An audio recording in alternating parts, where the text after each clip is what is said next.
And here we are. We are now joined by Bubba Wallace, driver of the number 43 Victory Junction Chevrolet for Richard Petty Motorsports. I know we have a lot of questions for you this afternoon, Bubba, so we're going to jump right into it. We're going to start with Bob Pockris. Go ahead with your question, Bob. Hey, Bubba, thanks for taking the time. I wanted to check on something. Some other drivers said when you got out of the car on Monday, you said something like, I know half of you don't like me and I don't like you, or something like that. Can you kind of explain what you said, and maybe why have you had friction with some drivers in the past? That's just my sarcastic side coming out. I was like, I don't like half you guys, but I appreciate all you guys, as a joking way. So there's no other need to follow along with that story.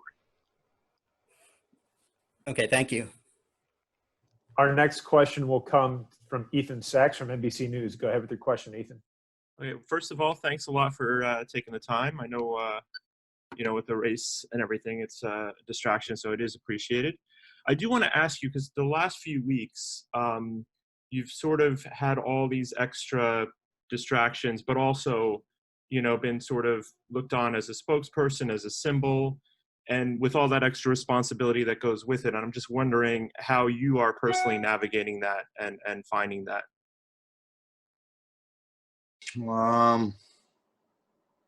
It's just another day. The clock resets midnight every night, and we'll go through whatever is on the schedule then, and just excited to get back in the race car come tomorrow, but still got media in between then and now, so we'll see.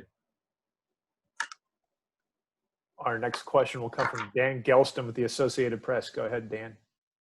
Bubba, have you found you ran over to the fence on Monday, and there was a group of black fans who were there to greet you, and it seemed like they came just to see you. Have you found this I know it's only been a short time since the Confederate flag issue has come up with you, but I mean, have you found more black fans, more people who seem interested or telling you that they're interested in NASCAR that weren't before? Yeah, absolutely. I think just from the following standpoint, it's been pretty big. I think I was at, before all of the chaos and madness started a couple weeks ago, Atlanta and Martinsville, and now this. I was like at 180,000 followers on Instagram, and now I'm at 450, something like that, maybe more. I don't really know, but a lot of people of color are coming out and saying that they're going to be watching for the first time and have been watching since. So yeah, I think there's a huge following that we will see, and I'm excited to know that, or excited to see when the racing whole schedule kind of gets back to normal from COVID, to allow fans to come back in full capacity and see a new face there. That was pretty damn cool to see that crowd there at Talladega with all the support. So we'll see how it continues to grow. Thank you. Our next question will come from Simone Stanley. Go ahead with your question, Simone. Hey, Bubba. I wanted to ask you, who has inspired you to be a leader in change? And can we expect to see any new cool cars from you, like the Black Lives Matter one? Who's inspired me? I don't know if anybody's inspired me. I think it's just what I feel in my heart, what I feel is right, and finally voicing my opinion on the tough subjects that a lot of people are afraid to touch on. I'm not afraid to speak my mind. I've done it and gotten in trouble and learned from it. And so people that know me, I'm 100% raw and real. I told you that before as well. And as far as another paint scheme, I'm not sure. That was an unsponsored race where we paid out of pocket for that one. Mm-hmm. And basically took a bet on ourselves there, took a chance on ourselves, and that was big. So I think with all this stuff, we're starting to get some partners involved, and who knows if we'll have another unsponsored race this year. If so, then we'll see what we can do. And Bubba, quick follow-up if I may. With everything that you've been doing, is very impressive. Are you having, when you actually step into the race car, are you having to kind of flip a switch to change your mind over, okay, now it's race time, I have to go into a different mode, or are you able to stay focused actually during the race, with everything that's been going on?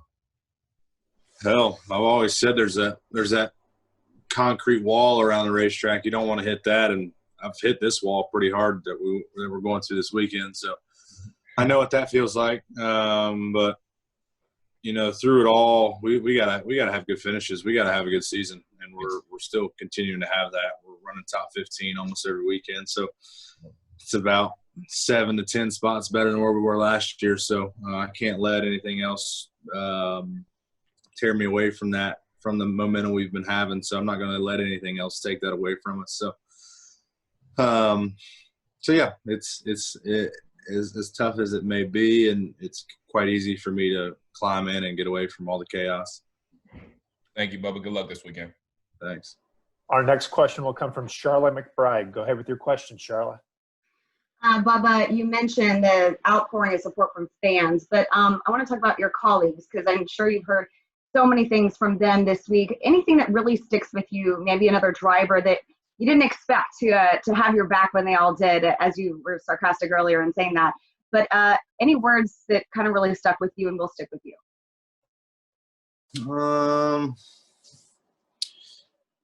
No, I think it was good.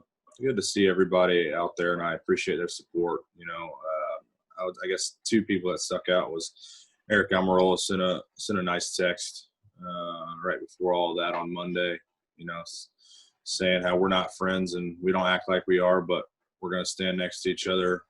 He'll be proud to stand next to me as a brother, and being human beings. And I thought that was pretty special, because him and I, we don't click at all very well, and we'll both tell you that.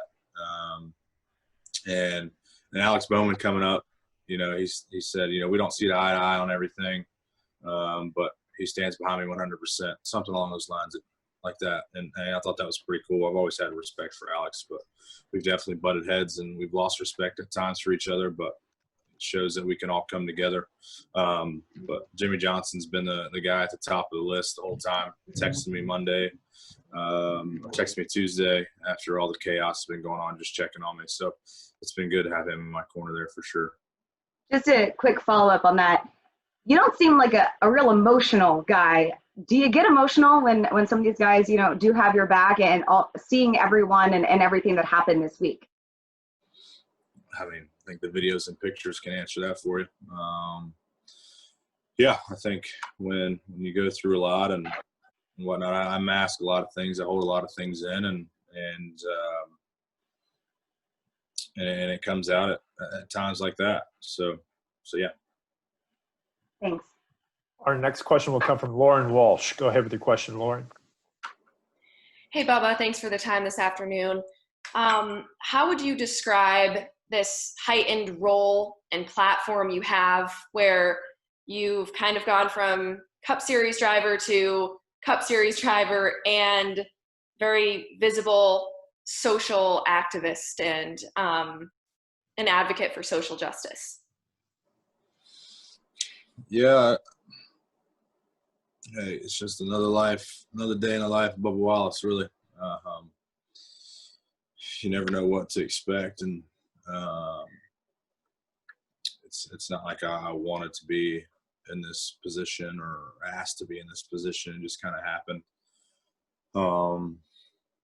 Just something that, I've seen the Ahmaud Arbery video. I keep going back to that, of how that changed something inside of me to be more vocal and to stand up and help people who feel like they don't have a voice and don't have a platform to speak out on how they feel, and mainly the African American community. They've been crying out for a really long time and nothing's really changed. So I think right now, me encouraging others, my colleagues and my competitors and my team, whoever it may be around me, I may have an influence on, encourage them to step out or speak up and step out. So yeah, it just kind of all happened, and I'm proud of it. Thank you. Our next question will come from Jeff Gluck. Go ahead with the question, Jeff. Yeah, Bubba, you say, it's just another day in the life, but at the same time, you've never been through anything like you were this week, where you're in like this firestorm of the memes coming from people all over the place, and just the accusations of hoax and all this stuff. And you're out there trying to tell your story, and it seems like no matter what you say, there's going to be this group of people who are just going to, keep piling on. So, how do you get through that as just on a human level? How do you deal with it? You stay off social media as much as you can. And knowing Corey LaJoy texted me yesterday asking if I was all good. I said, every time you stand behind the truth, you're always good. So I know people are going to try to knock me and debunk me off the throne, the pedestal that I'm on, the same pedestal that I've been on for 16, 17 years now, since I started. So I'm fine with it. It's fine. I love to get out and compete and have really good runs, and it's just motivation, Jeff, to go out and to have really good races. We'll never shut them up. That's just they're afraid of themselves. They're afraid of change. It's just sometimes those are the people that you can't help throughout all the chaos going on in the world. Those are the ones that need the most help, but you quickly realize they don't give a damn about you, and I don't give a damn about them. Thanks. Our next question will come from Daryl Kinsey Jr. Go ahead with your question, Daryl.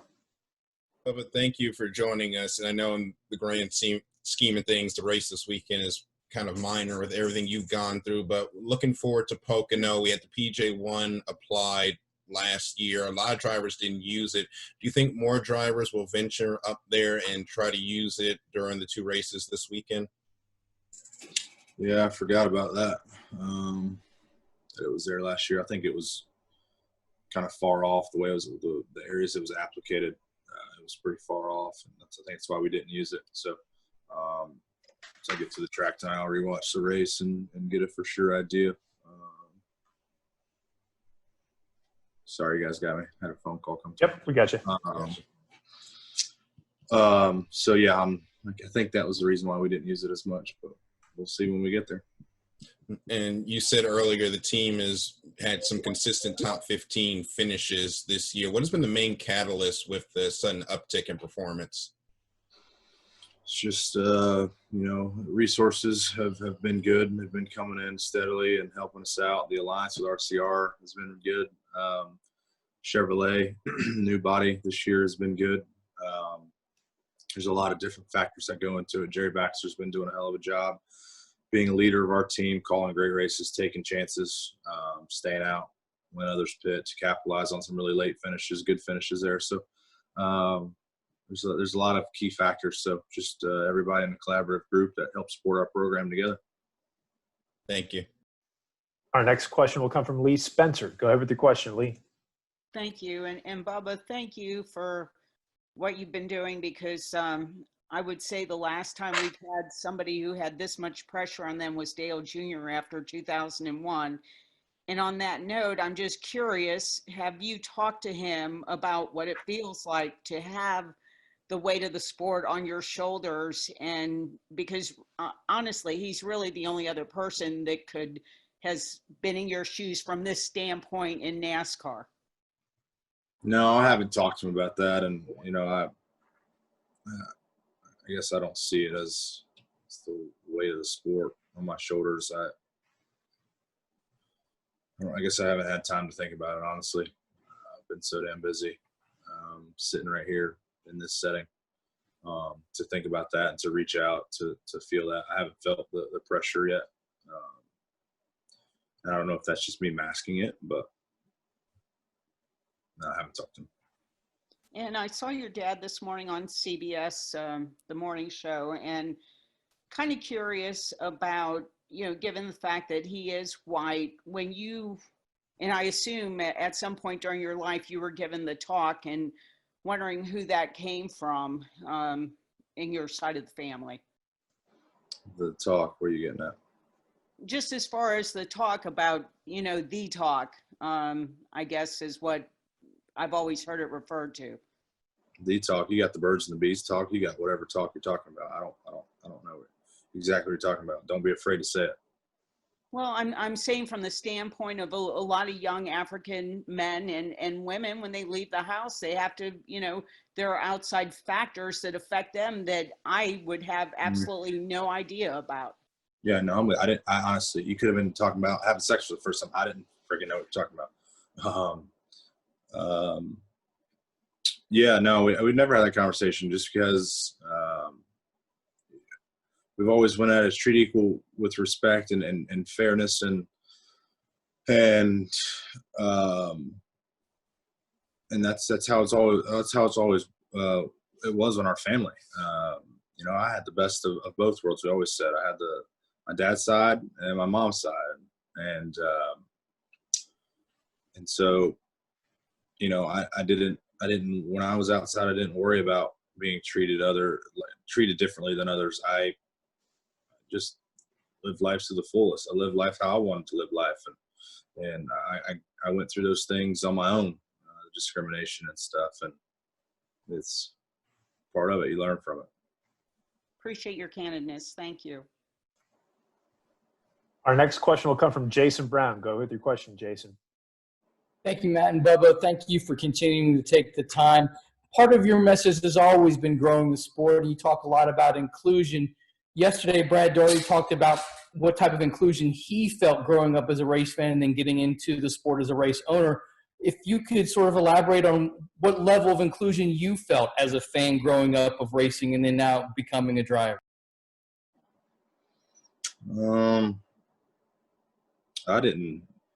Growing up, I didn't even watch NASCAR. I didn't even, even when I was racing, I didn't pay much attention to it. It was on, but I was outside playing with friends and doing whatever. And at the racetrack, I didn't feel like I wasn't wanted there unless we were winning each and every week. And we started doing that once we got better and better. But as far as inclusion, I was too young to understand it if we went through anything that would shine us away. And by the time I got to NASCAR, I was a driver.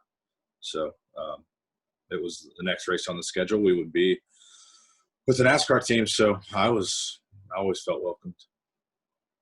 Thanks, Bubba. Good luck to you this weekend. We're pulling for it. Appreciate it. Our next question will come from Cameron Richardson. Go ahead with your question, Cameron.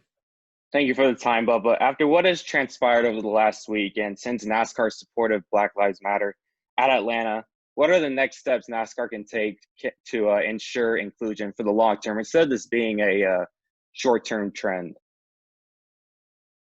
Yeah, I think we just have to get out in our communities, and we've created a group of us, key leadership at NASCAR and some key drivers to be a part of how we can put action to our words that we've been speaking and spreading the gospel. But I think it's tough right now with everything that's going on with COVID, and it sounds like lockdowns are coming back into place and whatever. So, seeing people face to face and talking to them and telling them about NASCAR and educating them on NASCAR and how we're making changes and how we want people to come out.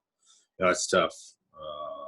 So it goes back to our great partner at Worldwide Technology of being able to set up something and using technology to talk to people virtually like we are now, to get out there and help those efforts until we can get back to a normal place to where we can get in the communities and be able to raise more awareness. Thank you. Our next question will come from Ashley Stroline. Go ahead with your question, Ashley.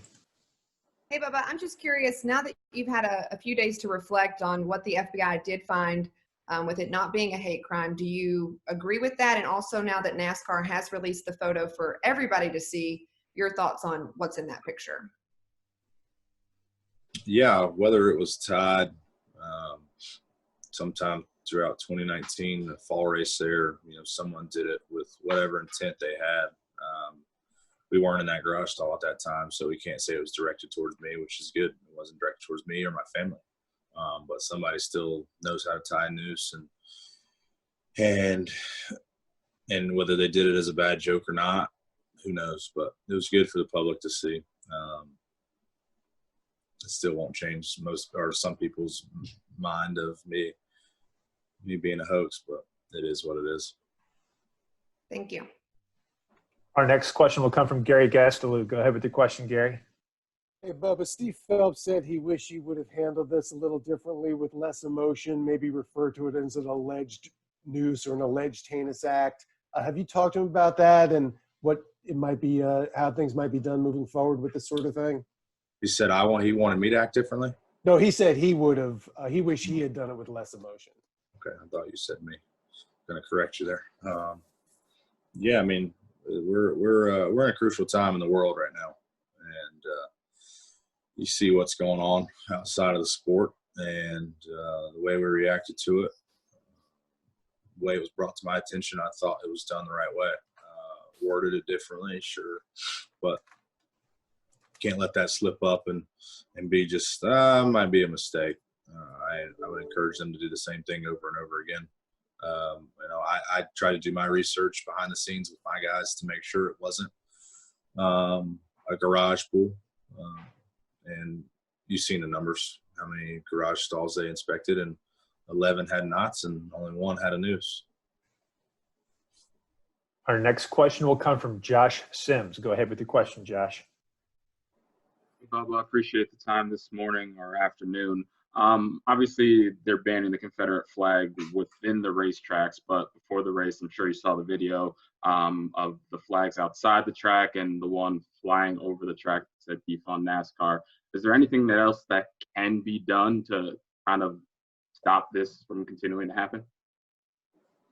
It's their rights for peaceful protest, my man. So it's part of it, but you won't see them inside the racetracks where we're having a good time with the new fans that have purchased their tickets, purchased their favorite drivers' apparel. You won't see it flying in there. Outside, they're just going to be making a lot of noise. It's part of it. It's exactly what you see on the flip side of everything going on in cities as they peacefully protest, but you won't see cops pepper spraying them and shooting them with rubber bullets, will you? Our next question will come from Dustin Long. Go ahead with your question, Dustin.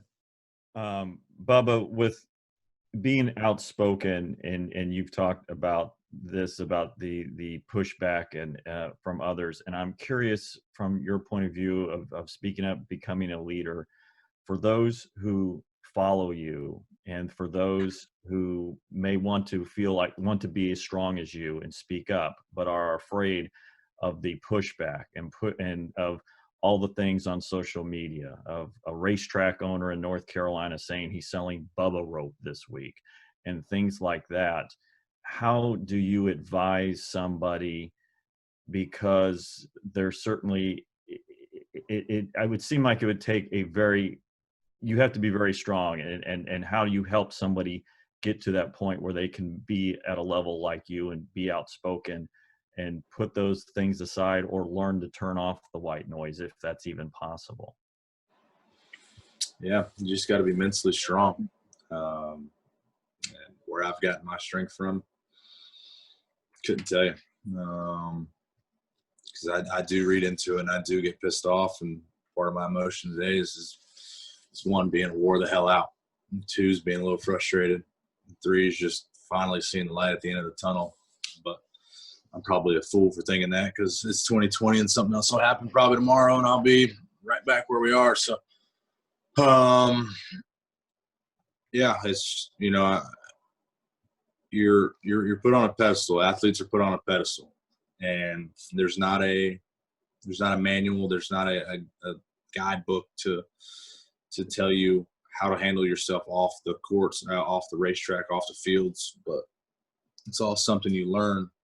And you go through the trials and tribulations to grow from those incidents. And I think that's what makes you tougher throughout. Nobody can, the people that are sitting on the couch that have never done anything to their lives to be able to amount to something. And they are jealous of your lifestyle. They're just trying to throw hate and spew hate. And that's unfortunate, but you just have to think, like, you're living in your own life. You don't have time to worry about other people's lives. So you shouldn't let them dictate how you live your life. Live life to the fullest. How much of an influence can you be, and how important of a role can you play to further? Obviously, there's a lot of people that have stood up, but even helping those who maybe are a little bit fearful of it and can see what you've done? I don't need to go out of my way. I've never gone out of my way to do anything.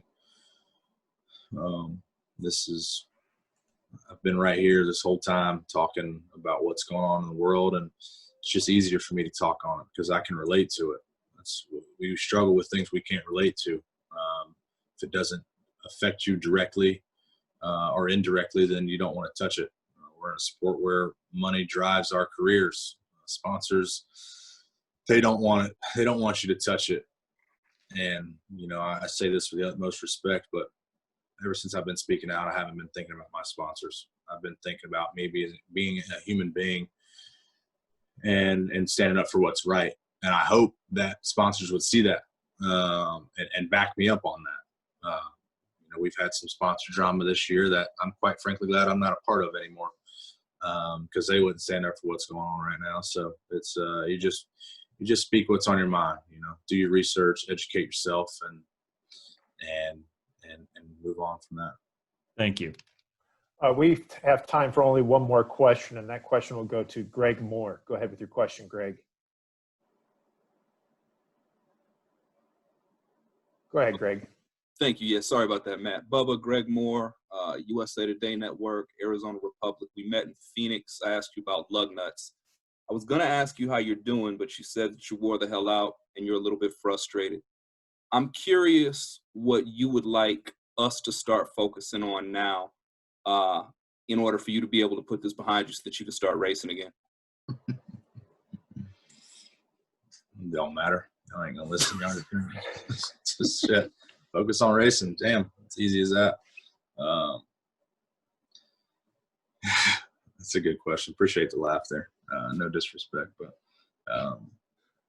just focus on racing. Let's focus on how we can continue to push the message of love, compassion, understanding. Let's help fight the good fight in what's going on in the world today. Let's get new fans out to the racetrack and encourage our fan base now to welcome them with open arms and show them a good time. I think that's one important piece that we can focus on right now. Let's get away from what happened at Talladega. Let's move on from that. Let's put it to bed. Let me go out and have some good races, have some bad races, try to figure out what the hell we're going to do to rebound from those bad races and get back into the race car life. As much as it's tough for me to balance both the human being side and the racing side. It's part of it, and I accepted that.